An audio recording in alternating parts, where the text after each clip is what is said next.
সালামু আলাইকুম, বিসমিল্লাহির রহমানির রহিম। আজকে দেখেন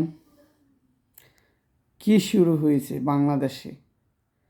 আজকে আমরা যখন আওয়ামী লীগ সরকার ক্ষমতায় আসিল, আমাদের নেত্রী কত সুন্দরভাবে দেশ চালাইছে।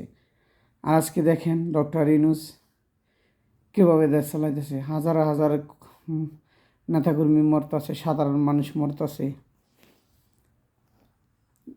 খাদ্যপণ্যের দাম বাড়তেছে দিন দিন।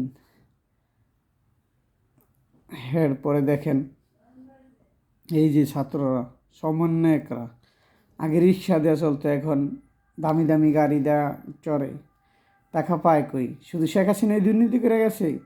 শেখ হাসিনা 16 বছর দেশ চালায় দুর্নীতি করছে।